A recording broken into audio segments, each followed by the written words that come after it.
उपमुख्यमंत्री देवेंद्र फडणवीस यांनी प्रभू श्रीरामांवर एक गाणं लिहिलंय। फडणवीसांनी लिहिलेलं हे गाणं लवकरच भेटीला येणार असल्याची माहिती अमृता फडणवीस यांनी पुण्यात दिली। फडणवीसांनी लिहिलेलं गाणं अमृता फडणवीसांनी गायलं असून प्रसिद्ध संगीतकार अजय अतुल यांनी हे गाणं संगीतबद्ध केलंय। उपमुख्यमंत्री देवेंद्र फडणवीसांचं नागपूरमधल्या घरी वातावरण राममय झालंय। फडणवीसांच्या घरावर श्रीरामाचा फोटो असलेलं भलं मोठं पोस्टर लावण्यात आलंय। संपूर्ण बंगल्याला रोषणाई देखील करण्यात आली आहे। नागपुरातील धरमपेठ इथं उपमुख्यमंत्री देवेंद्र फडणवीस यांनी वाल्मिकींच्या मूर्तीची आरती केली। यावेळी मोठ्या प्रमाणात भक्तांची गर्दी जमलेली पाहायला मिळाली। उद्या अयोध्येत होणाऱ्या प्राणप्रतिष्ठापना सोहळ्यानिमित्त संपूर्ण देशात उत्साहाचं वातावरण आहे।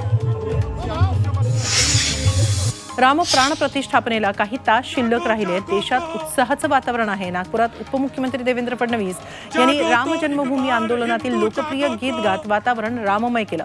शहरातील बडकस चौक इथल्या एका कार्यक्रमात त्यांनी हे लोकप्रिय रामगीत गायलं। धाराशिवमधले अजित शेळके यांनी राम मंदिर प्राणप्रतिष्ठापनेनिमित्तानं रामावरचं एक रॅप सॉन्ग तयार केलं। सध्या हे गाणं व्हायरल होतंय।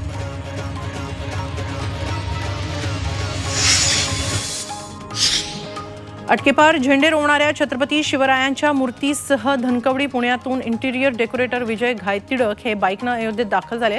रामलल्लाच्या जलाभिषेकासाठी 5 नद्यांचं पाणी त्यांनी सोबत आणलंय। छत्रपती संभाजीनगरच्या सिडको इथं 25,000 लाडू बनवण्यात आले।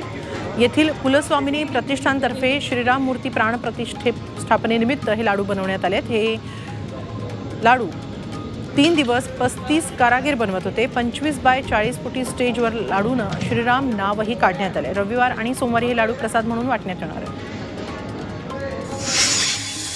प्रभू श्रीरामाच्या प्राणप्रतिष्ठेनिमित्त छत्रपती संभाजीनगर शहरात तब्बल 551 किलोचा मोतीचूर लाडू बनवण्यात आलाय। हा लाडू उद्या शहरातील किराडपुरा येथील श्रीराम मंदिरात श्रीरामाला अर्पण केला जाणार आहे।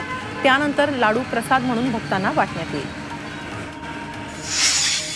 राज्याचे गृहनिर्माण मंत्री अतुल सावेंच्या पुढाकारातून संभाजीनगरमध्ये 109 कुंडात्मक महायज्ञाचं आयोजन करण्यात आले। राम प्रतिष्ठापनेच्या पार्श्वभूमीवर 22 जानेवारी म्हणजे उद्याच महायज्ञ करण्यात येईल।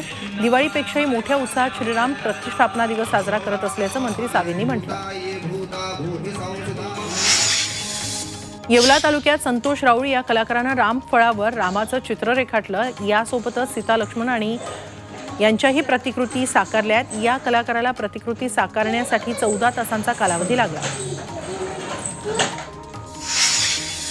पुण्याच्या मनसरमध्ये पराग उद्योग समूहाकडून रामभक्तांसाठी मोफत लाडू वाटप होणार आहे। यासाठी मोठ्या संख्येनं लाडू तयार करण्याचं काम युद्धपातळीवर सुरू आहे। अयोध्येतील राम मंदिर सोहळ्यानिमित्त हा लाडू प्रसाद तयार केला जातोय। गोंदियातील रामभक्त चिंदू गायधने यांनी 58 वर्षांमध्ये 4 लाख वेळा जय श्रीराम लिहिलंय। अयोध्येत बाबरी मशीद पाडण्यात आली त्यावेळी कारसेवक म्हणून योगदान दिल्याचं त्यांनी सांगितलं। श्रीराम मूर्ती प्राणप्रतिष्ठा सोहळा होत असून स्वप्न साकार होत असल्याची भावना गायधने यांनी व्यक्त केली। 58 वर्षांपासून ते जय श्रीराम लिहित आहेत। यासाठी शेकडो रजिस्टर त्यांनी वापरले। वाशीमध्ये प्रभू श्रीराम स्वागत कलश शोभायात्रा काढण्यात आली। यात्रेत राम मूर्तीसह बाहुबली, हनुमान, बजरंगबली मूर्ती, दिव्य रथाचा समावेश होता। या यात्रेमुळे सर्व शहर राममय झालं होतं। यात्रेचं सकल हिंदू समाज धर्मरक्षक मंचाच्या वतीनं आयोजन करण्यात आलं होतं। अयोध्येत होणाऱ्या राम मंदिर प्राणप्रतिष्ठा सोहळ्याच्या पार्श्वभूमीवर वाशिमची बाजारपेठ सजली आहे। बाजारपेठेत प्रभू श्रीरामाचं छायाचित्र असणाऱ्या भगव्या पताका दाखल झाल्यात। गेल्या 2 दिवसांपासून या भगव्या पताकांची मोठ्या प्रमाणात विक्री झाल्याचं विक्रेत्यांनी सांगितलंय। पश्चिम विदर्भातील भाविकांसाठी सिकंदराबादहून वाशिम मार्गे अयोध्येसाठी विशेष ट्रेन धावणार आहे। 18 फेब्रुवारीला सिकंदराबादहून ही विशेष रेल्वे सोडली जाणार आहे। ही रेल्वे रात्री 12 वाजता वाशिम स्थानकावर पोहोचेल। अयोध्येसाठी विशेष रेल्वे सुरू केल्यानं रामभक्तांनी आनंद व्यक्त केला आहे। नागपूरमध्ये राम दरबाराची 1500 फुटांची भव्य रांगोळी साकारण्यात आली आहे। अयोध्येत राम मंदिरात होणाऱ्या प्राणप्रतिष्ठा सोहळ्यानिमित्त ही रांगोळी साकारण्यात आली आहे। निकिता हिरुळकर हिनं सुमारे 18 तासात ही भव्य रांगोळी साकारली आहे। अयोध्येच्या प्रभू श्रीरामाच्या प्राणप्रतिष्ठापना सोहळ्यानिमित्त संपूर्ण देशभरात अनेक ठिकाणी महाप्रसादाचं आयोजन करण्यात येत आहे। यात नागपुरातही लक्ष्मीनगर परिसरात 50,000 बुंदीच्या लाडूंचा महाप्रसाद तयार करण्यात येतोय। परिसरातील स्थानिकांनी शिधा एकत्रित करून या लाडवांचा प्रसाद प्रभू श्रीरामांच्या चरणी अर्पण करण्याचं ठरवलंय। लातूर जिल्ह्यातील रेणापूर शहरात श्रीरामाची नगर प्रदक्षिणा करत भव्य शोभायात्रा काढण्यात आली। श्रीराम मूर्ती प्राणप्रतिष्ठापनेनिमित्त ही यात्रा काढण्यात आली। डोक्यावर वृंदावन घेऊन महिला शोभायात्रेत सहभागी झाल्या। शहरातील 1600 वर्ष जुन्या रामाच्या मंदिरात विविध धार्मिक कार्यक्रमांचं आयोजन करण्यात आलं। कारसेवक असल्याचा फोटो शेअर करत फडणवीसांनी विरोधकांवर जोरदार पलटवार केलाय। बाबरी मशीद पाडण्यात आली तेव्हा उपस्थित असण्यावरून अनेकदा आरोप प्रत्यारोप झाले। खास करून ठाकरे गटाने नेहमीच फडणवीसांवर आरोप केले। यालाच आता फडणवीसांनी पुरावाच दाखवत प्रत्युत्तर दिलंय। तर देवेंद्र फडणवीसांनी कारसेवक असल्याचा पुरावा दाखवल्यावर ठाकरे गटानेही जोरदार पलटवार केला। फडणवीस नागपूर स्टेशनला फिरायला गेले असतील असा टोला ठाकरे गटाचे खासदार संजय राऊतांनी लगावला। बाबरी मशिदीचा ढाचा पाडला तेव्हा तुमचे लोक पळून गेले।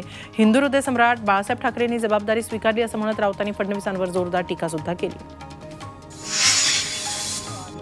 श्रीरामाच्या प्राणप्रतिष्ठापनेनिमित्त न्यूझीलंडच्या एका मंत्र्यांनी भारतीयांना शुभेच्छा दिल्या। डेव्हिड सॅमोर यांनी भारतीयांसह पंतप्रधान नरेंद्र मोदींनाही शुभेच्छा दिल्या। यावेळी मोदींच्या नेतृत्वाचं त्यांनी कौतुक करत जय श्रीरामाच्या घोषणाही दिल्या।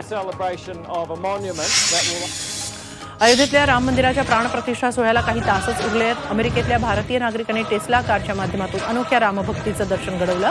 टेस्ला कारच्या हेडलाईट्स आणि टेल लाईट्सचा वापर करत रामाचं नाव साकारण्यात आलं। मेरीलँडमधल्या 100हून अधिक भारतीयांनी आपल्या टेस्ला कार्सनी हा अनोखा लाईट शो साकारला।